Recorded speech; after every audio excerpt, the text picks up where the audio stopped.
Yashamoq. Fengxia bizning yonimizdan ketganidan bir necha oy o'tib qaytib keldi. Kechasi bir odam kelib eshigimizni taqillatganida Jiyashen ikkimiz yotog'imizda uxlab yotardik. Avvaliga asta-sekin, keyin ketma-ket qattiqroq taqillata boshladi. Tun yarmida kim ekan, kim kelgan ekan deb hayron qoldim. O'rnimdan turib eshikni ochganimda ro'paramda Fengxia turardi. Shoshilib qolganimdan uning gapirmasligi va eshitmasligini unutib qo'ydim. "Kel qizim, ichkariga kir, kel", dedim. Mening ovozimni eshitishi bilan Jiyashen sapchib turib, shipagini ham kiymasdan eshikka qarab chopdi. Fengxiani ichkariga taklif qilishim bilan Jiyashen uni yig'lagancha quchoqlab oldi. Jiyashenni astagina turtib qo'ydim. Qizim ham yig'lashini xohlamasdim. Fengxianing sochlari va ust-boshi qirovdan ho'l bo'lib ketgandi. O'tirishi uchun uni yotoqxonaga olib kirdik. Bir qo'li bilan mening kiyimimdan va ikkinchi qo'li bilan Jiyashennikidan tutib oldi. Ho'ngrab yig'lay boshladi. Butun badani titrardi. Jiyashen uning sochini quritishga sochiq olib kelgani ketdi. Ammo Fengxia uni mahkam ushlab olgan, qo'yib yubormayotgandi. Jiyashen o'rnidan tura olmadi. Qizimizning sochlarini siladi. Fengxia yig'idan to'xtab, mahkam ushlab turgan onasining kiyimini ham qo'yib yubordi. Biz ham qo'limizni undan tortdik. Hamma joyini ko'zdan kechirdik. O'sha oila qizimizni og'ir mehnat qilishga majburlaganmi, yo'qmi, shuni bilishga intilardik. Biroz vaqt tekshirganimizdan keyin ham hech narsa anglay olmadik. Ketishidan oldin qo'llari qadoqli edi, shundoq. Keyin yuzini tekshirdim. Hech bir iz yoki jarohat topa olmadim. Ko'nglim joyiga tushdi.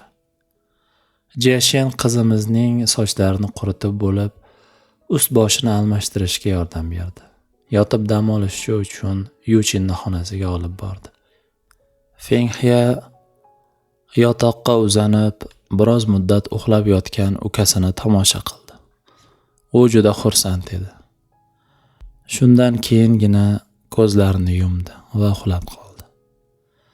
Yuchin yotgan joyida aylandi va qo'lini opasining og'ziga qo'ydi. Bu harakati bilan u opasini kaltaklayotgandek ko'rinardi. Chuqur uyquga ketgan Fengxia mushukchaga o'xshab yotar, juda sokin va huzurga to'la edi. Yuchin ertalab uyg'onganida opasini yonida ko'rdi va ko'zlariga ishonmadi. Ko'zlarini ishqalab takroran unga qaradi. O'rnidan sakrab turib, "Opam, opajon", deya baqira boshladi. Ertalab Yuchinning og'zi quloqda bo'ldi. Kulishdan to'xtamasdi. Onasi unga tezroq ovqatlanishini, hali maktabga ulgurishi kerak ekanligini uqtirardi. Buni eshitib kulishdan to'xtab, ko'z qiri bilan menga qaradi va Jiyashenga o'girilib, "Bugun maktabga bormasam bo'ladimi?" dedi. "Buning imkoni yo'q", deb javob berdim. Hech narsa demadi. Sumkasini ushlab, eshik oldida turar ekan achchig'i chiqqanidan yerni qattiq tepdi. Keyin yana otamning jahli chiqib qolmasin deb tez-tez yugurib ketdi. Yuchin ketgach, Jiyashenga Fengxia uchun yangi kiyimlar tayyorlab berishini aytdim. Uni qaytarib olib bormoqchi edim. Orqamga o'girilganimda Fengxia qo'lida savat va o'roq bilan ostonada kutib turardi. Qizimning ko'zlaridagi yolvorishni ko'rgach, uni qaytarib olib borishga o'zimda jasorat topa olmadim. Jiyashenga qaradim. Uning ko'zlarida ham xuddi shu ma'noni ko'rdim. "Yana bir kun biz bilan qolsin, mayli", dedim Jiyashenga. Kechki ovqatdan keyin Fengxiani qaytarib olib bordim. Hech ham yig'lamadi. Faqatgina onasiga va ukasiga qaradi.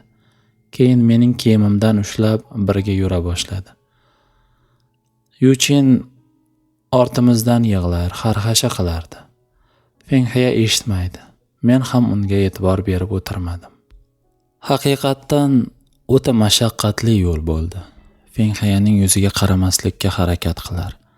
Faqatgina yurib borardim. Shamol yuzimga urar va bo'ynimga tig'dek sanchilardi. Qorong'i tushguncha yo'l bosdik. Fengxiya haliyam kiyimimdan tutib borar, miq etmasdi. Yo'lda ko'rmasdan bitta toshga qoqilib yiqildi. Oyoqlarini uqalash uchun pastga tizzalab o'tirdim. Bo'ynimga yopishib oldi. Qo'llari muzdek, joni yo'qdek edi. Shundan keyin qizimizni o'zim ko'tarib yo'lda davom etdim. Shaharchaga yetib keldik.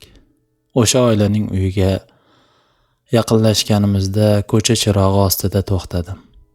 Fenghayani yerga qo'yib, unga qaradim. Qizim juda yaxshi farzand edi. O'sha pallada ham ko'zga yosh kelmadi. Faqatgina ko'zlarini katta-katta ochib menga qarab turardi. Yuzini silash uchun qo'limni uzatdim. U ham bunga javoban yuzimni siladi.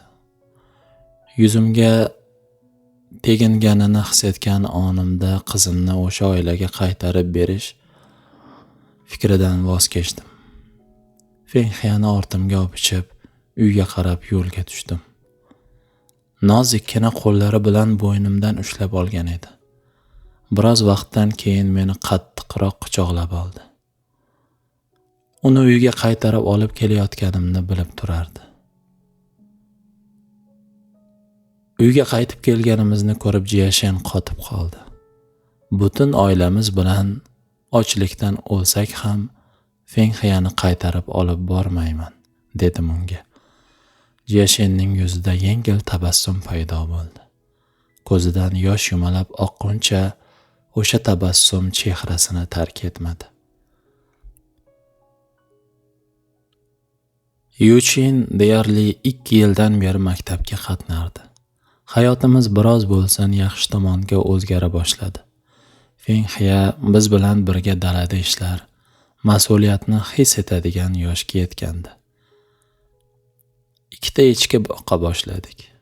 Ularga o't o'rish vazifasi Yuchinda edi. Har kuni tong otishi bilan Jiyashen Yuchinni uyg'otardi. Yuchin o'rog'ini savatga solib, o't o'rish uchun uydan chiqar ekan, bir qo'li bilan savatni ko'tarib borar va ikkinchisi bilan uyqusiragan ko'zlarini uqalardi. Ahvoliga achinmasdan iloji yo'q. Uning yoshdagi bolalardan eng uyquchisi eng kamida 1 soatda zo'rg'a uyg'ongan bo'lardi. Nima ham qilardik? Agar u o't o'rib kelmasa, 2 uy hayvonimiz ochlikdan o'ladi. Yuchin o't o'rishdan qaytib kelganida maktabga kech qolib bo'lgan bo'lardi.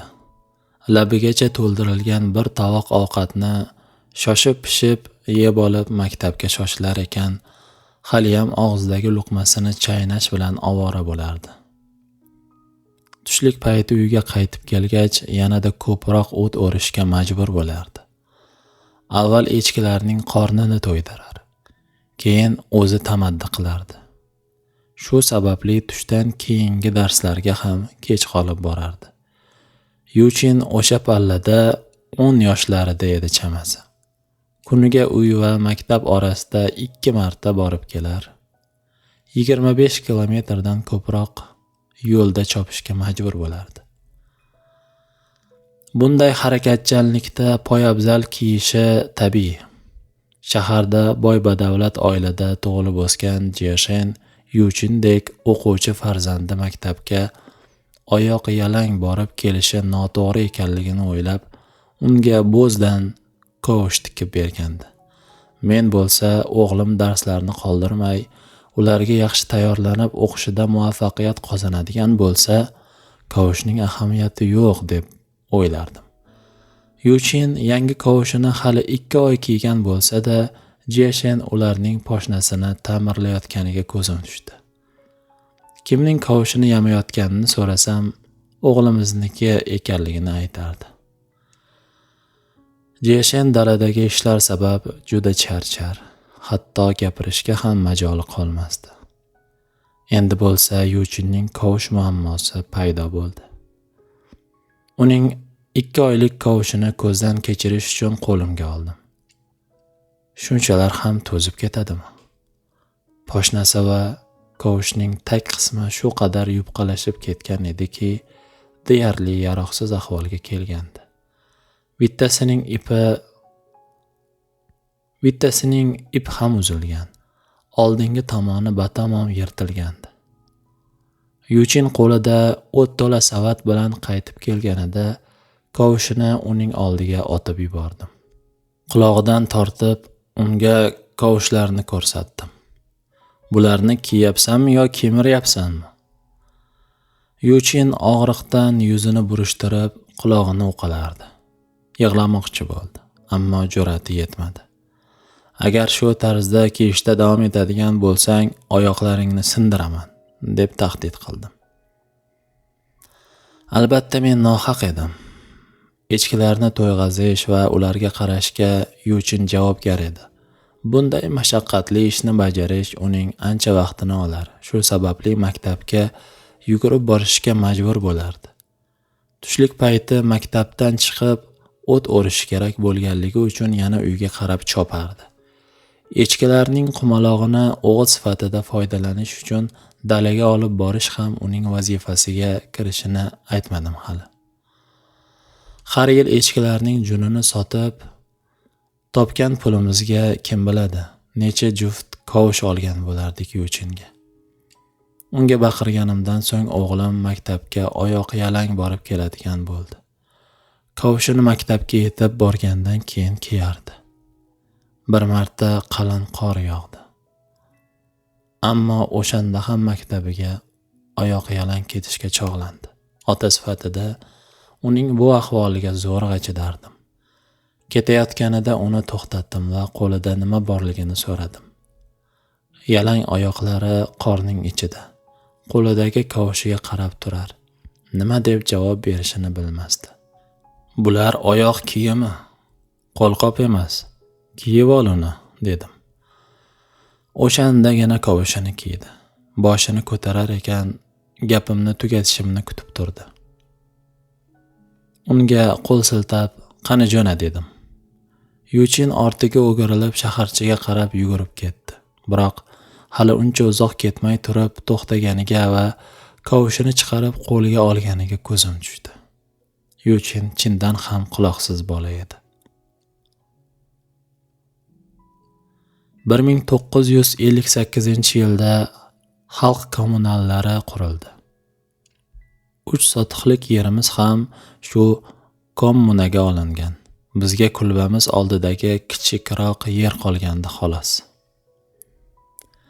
Qishloq oqsoqollariga endilikda oqsoqol deb emas, balki o'rtoq rais deb murojaat qilinishi kerak edi.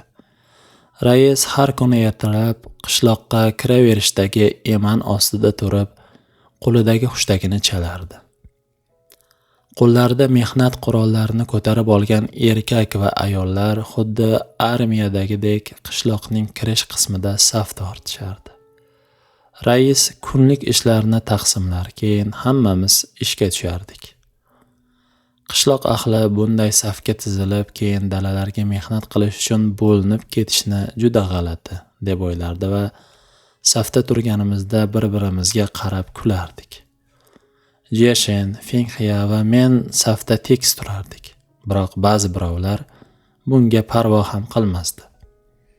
Bular ham yosh hamda qari oila a'zolari bo'lgan oilalar bo'lardi. Hatto bitta guruhda oqsoq momo bor edi. Bunday brigadalarga ko'zi tushgan rais, shu ham saf bo'ldimi? Tik turib qarasam ham, yotib qarasam ham juda yomon ko'rinyapsiz, derdi. Tabiiyki, rafiqam 3 sotix yerimizning kommuna xo'jaliklariga berib yuborilganligidan xursand bo'lmadi. O'tgan 10 yildan beri oilamiz o'sha 3 sotixlik yer orqasidan kun ko'rardik. Endilikda ko'z yumib ochgunimizcha xalqning yeriga aylandi qoldi. Jeshen tez-tez agar yerlarni qaytadan bo'lib berishsa, 3 sotix yerimizni qaytarib olamiz derdi. Oradan biroz vaqt o'tgach, ovqat pishirib yurgan qozon, idish-tovoqlarimizni ham tortib olib, xo'jalikka berib yuborishligimizni kim bilibdi deysiz. Temir ishlab chiqarish uchun eritiladi deyishdi. Kunlarning birida rais uyma-uy kirib chiqib, hamma qozon va temir idish-tovoqlarni to'plattirdi va bo'lak-bo'lak qildirdi. Bizning uyga kelganda kulib, "Fugoy, o'z qo'ling bilan olib chiqib berasanmi yoki biz kirib olaylikmi?" dedi. Hammanikini sindirib, majaqlayotganliklarini ko'rib, iloj yo'qligini bildim va hozir olib chiqaman deb javob berdim.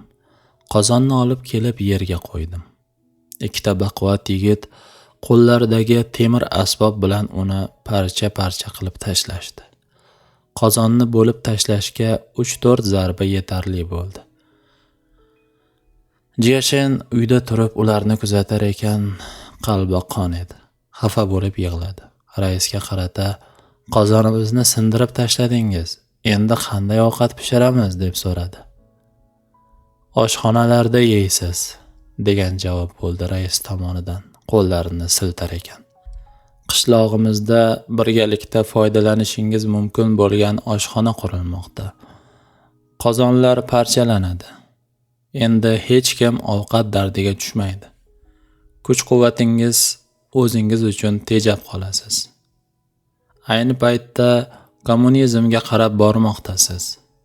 Och qolsangiz, to'ppa-to'g'ri oshxonaga borishingiz yetarli bo'ladi. Baliq va go'sht bor. Yorilib o'lguningizcha yeb ichishingiz mumkin." Qishloqda oshxona barpo qilingan. Qo'limizda nima bo'lsa, guruch, tuz, o'tin kabi hamma narsamiz bizdan tortib olingandi. Eng yomoni bizning echkilarimizni ham olib ketishdi. Yuchin ularni o'tlatar, yuvib tarar, semizgina qilib boqayotgan edi. Lekin ular ham qo'limizdan chiqdi. Guruch va tuzimizni oshxonaga olib borganimizdan so'ng Yuchin echkilarni ham olib borib daladagi suruvga qo'shdi. Umuman bunday xohishi yo'q edi uning. Axir uloqchaligidan o'zi katta qilib boqdi. Ular uchun har kuni maktabdan uyga, uydan maktabga chopardi. Echkilarimizni qishloqdagi hamma odamlar ho'kizlari-yu qo'y-qo'zlarni olib borib topshirgan yaylovlarga olib borib, Wang Chi ismli javobgar shaxsga topshirib keldi. Boshqalar ham o'z chorva mollarini berishni istamasdi, biroq Wang Chiga topshirishga majbur edilar. Qishloq ahli uylariga quruq qo'l bilan qaytishdi. Faqatgina Yuchin o'sha yerdan jilmasdi. Lablarini qimtib olgandi. Nihoyat achinarli ovozda Wang Chidan "Har kuni kelib ularni bir quchoqlab ketsam bo'ladimi?" deb so'radi.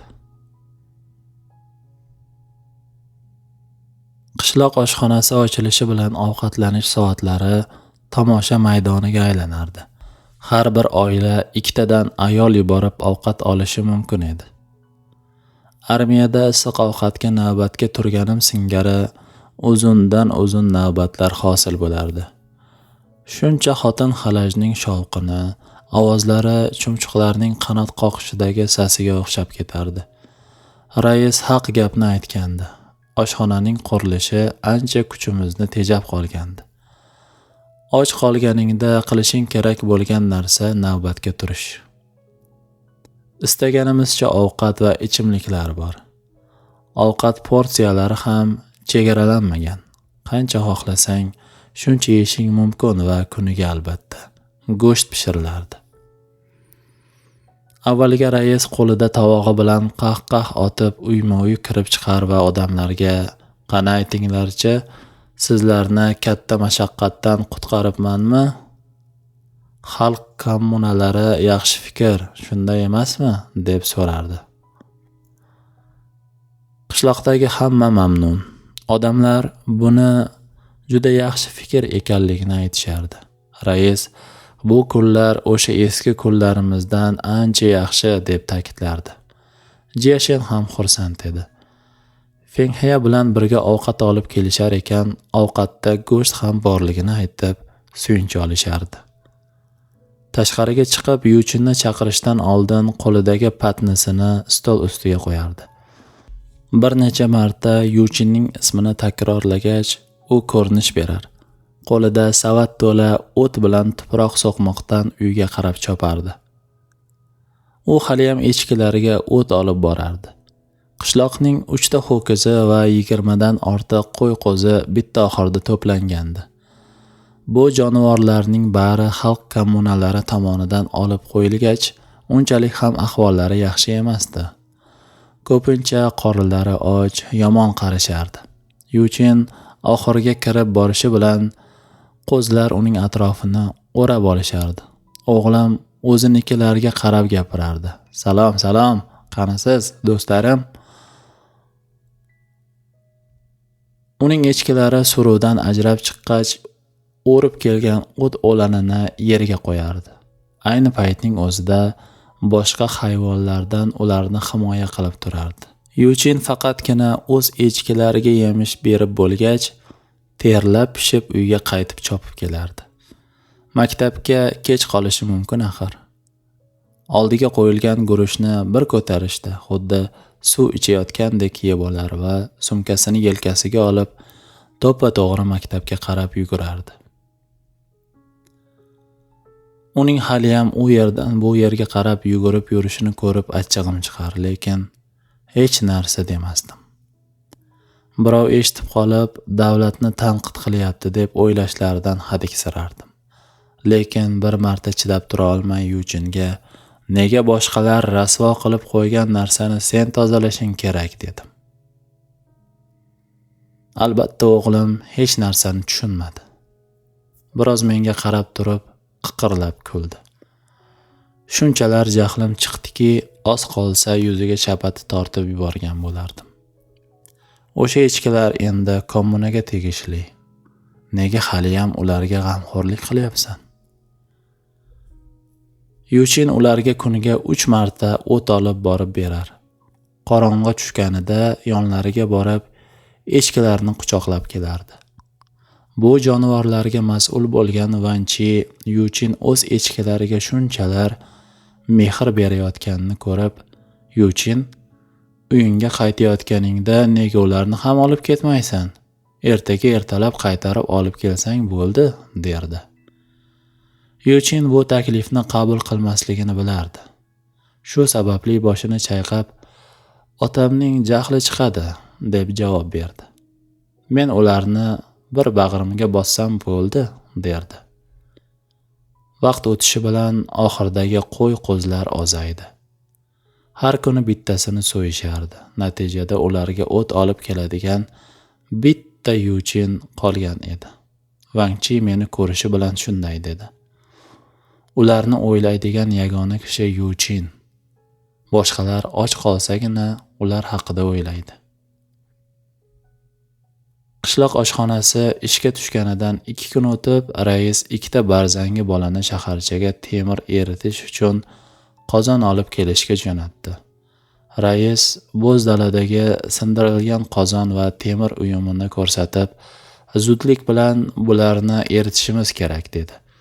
"Shunday turaversa, umuman ishimizga yaramaydi", deb qo'shib qo'ydi. 2 yigit o'zlari bilan yelkalarida arqon va yuk ko'tarish uchun mo'ljallangan taxtani olib shaharchaga tushdi. Rais qishloqning fenshuy ustasi bilan birga atrofni aylangani chiqdi.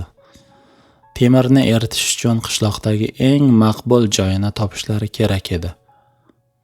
Ustiga uzun jubba kiyib olgan fenshuy ustasi yuzda yengil tabassum, viqor bilan yurardi. Qaysi uyning oldiga yaqin kelishsa, ichkaridagi odamlarning nafasi chiqmay qolardi. Bu bukra qariyaning bosh silkitib qo'yishi o'sha odamlarni uylaridan chiqarib yuborishi uchun yetarli edi. Rais fenshuy ustasi bilan birga bizning uyimizgacha yurib kelishdi. Men ostonada turardim. Hayajonlanganimdan yuragim qinidan chiqib ketgudek bo'lib, duk-duk urardi. Rais, Fugui, bu kishi janob Vang sizning uyingizni ko'rishga keldi, deb ma'lumot berdi. Marhamat, juda yaxshi, dedim men kulib. Qo'llarini orqasiga qilib olgan usta yon atrofni ko'zdan kechirgach, bu yer ma'qul. Fenshuy uchun juda zo'r joy dedi. Uning gaplari boshimni aylantirib yubordi. Manzilga yetib keldik deb o'yladim. Jiyashen ham xuddi shu payt kelib qoldi. U ustani avvaldan taniydigan janob Vang ekanligini ko'rgach, unga salom berdi. Janob Vang ham, salom Jiyashen, deb alik oldi. Jiyashen kulib, marhamat, ichkariga kiring, choyimizdan iching, deb taklif qildi. Janob Vang qo'lini siltadi va boshqa safar, deb qo'ydi. Otam oxirgi paytlarda juda band ekanligingizni aytgandilar, dedi Jiyashen. Shunday, juda ish ko'paygan, dedi janob Vang boshini sarak-sarak qilib. Uylariga borib, fenshuy xususiyatini bilib berishimni istovchilar juda ko'p. Gapini tugatishi bilan bu kishi kim bo'ladi, deb so'radi Jiyashendan. Fugui, deb javob berdi Jiyashen. Janob Vang kulimsirab menga ma'noli qarab qo'ydi. Boshini qimirlatib, Ha, bilaman, dedi keyin. Janob Vangning basharasidagi ifodani ko'rib, o'tmishda oilamning bor boyligini qimorda boy berganimni bilishini tushundim. Janob Vangga qarab kulib qo'ydim. Ko'rishguncha, deb qo'llarini bir-biriga noziklik bilan tekkizib qo'ydi. So'zini tugatib orqasiga qayrildi va raisga, qani boshqa joylarni ham borib ko'raylikchi, dedi. Rais va fenshuy ustasi uyimizdan uzoqlashgach yengil nafas oldim. Kulbamizni qutqardik. Biroq qariya sunning omadi chopmadi. Bir chetda o'tirib, yosh bolalardek yig'lardi. Uyidan ko'chishni istamasdi. Rais uni, nimaga yig'layapsan? Kommuna senga yangi uy qurib beradi, deb tinchlantirishga urindi. Qariya so'ng qo'llari bilan boshini changallab yig'lashda davom etdi, ammo hech narsa demadi. Qorong'i cho'kkach, boshqa tanlovi qolmagan qariyaning uyiga ikkita chapdast bolani olib kelib, qariya sunning ko'chini chiqarishga yordamlashishlarini tayinladi. Ular qariya sunni uyidan tashqariga olib chiqishdi. Biroq qariya daraxtga tirmashib chiqib oldi va nima qilishmasin, umuman pastga tushmadi. Ikkita yosh yigit uni pastga tushirishga harakat qilishar, ammo qo'llaridan hech narsa kelmagandan keyin raisga qarashdi. Rais qayrilib shunday deb buyruq berdi. Mayli, ikkalangiz bu yerga keling va uyni yoqinglar. Qo'lida gugurt ushlagan yigitlar uyning tom qismiga chiqib olib uyga o't qo'yishdi. Ammo tom qismi mog'orlab qolgani va o'tgan kuni yomg'ir yoqqani sababli yonmadi. Tomning olov olishi deyarli imkonsiz edi. Rais, la'nati. Xalq kommunasining olovi bu kulbani yoqa olmayotganiga hayronman, deb takrorlardi. Rais yengini shimarib, bu ishni o'zi qilishga endi tayyorgarlik ko'rayotgan ham ediki, bir kishi unga ozroq yog' qo'yib yuboring, kamginasi ham yetadi, deb qoldi. Rais biroz o'ylandi va to'g'ri, dedi. Qanday qilib buni unutdim? Darrov oshxonaga biringiz borib, ozroq yog' olib keling, deb buyurdi. Men o'zimni hamma vaqt ishlarning beliga tepadigan odam bo'lsam kerak deb yurardim. Rais ham mendek ekanligini hech o'ylamagan ekanman. Taxminan 100 metrdan kamroq masofada turib rais va yordamchilarining sifatli yog'ni qamish bostirilgan tomga to'kishini kuzatdim. O'sha yog' bizning nasibamiz edi. Endilikda ularning qo'lida chang to'zon va tutunga aralashib ketish arafasida turardi. Biz ovqat pishirish uchun ishlatadigan yog'dan ular tomni yoqib yuborish uchun foydalanayotgan edilar. Birdan yuksalgan olov osmonu falakda raqs tushib, kulbaning atrofida tutun bo'rqsiy boshladi. Qariya Sun haliyam daraxtni quchoqlab olgan. Ko'zlarini yonib kul bo'layotgan uyidan ayirmasdi. Bechora qariya Sun uyining kuli ko'kka sovurilguncha qarab turdi. Shundan keyingina ko'z yoshlarini artdi va oqsoqlana u yerdan uzoqlashdi. Uyning atrofidagi tuproq olov sababli qop-qora rangga burkangan edi. Qishloq xalqi uning shunday deyotganini eshitgan ekan. Qozon tovog'imni tortib olib sindirishdi. Uyimni yoqib kul qilishdi. Endi navbat o'lishga keldi chog'i. O'sha kechasi Jiyashen ikkimiz mijja qoqmay chiqdik.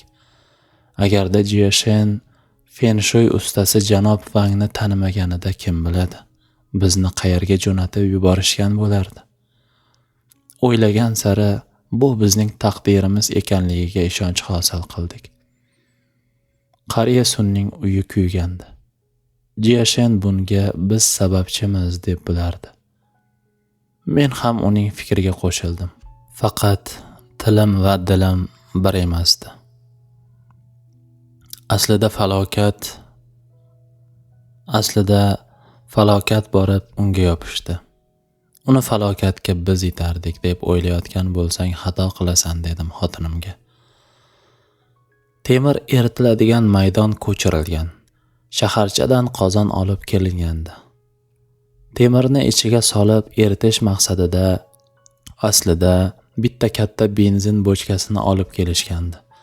Qishloqdagi aksariyat odamlar hali shu kungacha benzin solinadigan bochkachani ko'rmagan edi. Ko'rganlar uni g'aroyib narsa bo'lsa kerak deb ajablanib qarashardi. Uning nima ekanligini so'rashdi. Men urush paytida bu bochkachalarning ko'pini ko'rgandim. Bu benzin solish uchun bochka. Mashina yonilg'isi solinadigan idish deb o'xshatish qilib tushuntirgan bo'ldim. Rais o'sha idishga bir tushirdi va uning juda kichik ekanligini aytdi. Bochkani sotib olgan odam bundan kattasini topa olmadik dedi. Hozircha har safar bittadan qozonni eritishga majburmiz deb qo'shib qo'ydi. Rais mantiqqa to'g'ri keladigan fikrlarni yaxshi ko'radigan odam edi. Kim aytishi muhim emas. Qulog'iga yoqsa bas, albatta ishonardi. Yaxshi, to'g'ri fikr. Bitta loqma bilan hech kim semirib qolmaydi. Hozircha bitta qozon eritaylik dedi. Buncha odamning bir joyda to'planib turganini ko'rgan Yuchin qo'lida o't tola savati bilan oxirga borib echkilarni to'ydirib kelishni biroz ortga surdi va nima bo'layotganini bilish uchun olomon turgan joyga keldi. Odamlar orasidan yorib o'tib, belimdan ushlab oldi. Kim ekan deb qaradim. Yuchin kelganini ko'rdim. O'g'lim raisga temirni eritayotganda biroz suv qo'shishingiz kerak dedi. Buni eshitib hamma kulib yubordi. Suv? Bu bola go'sht pishiramiz deb o'yladi shekilli deyishdi. Yuchin ularning gapini eshitib kuldi va agar shunday qilmasangiz temir erib ulgurmasdan qozonning tubida teshik paydo qilib qo'yasiz deb hozir javoblik bilan javob berdi. Bu gapni eshitgan rais qoshlarini chimirib menga o'girildi. Fugui, sizning oilangizda kichik olim bor ekan-ku. Bizning xabarimiz yo'q ekan. Bu bola to'g'ri aytayapti, dedi.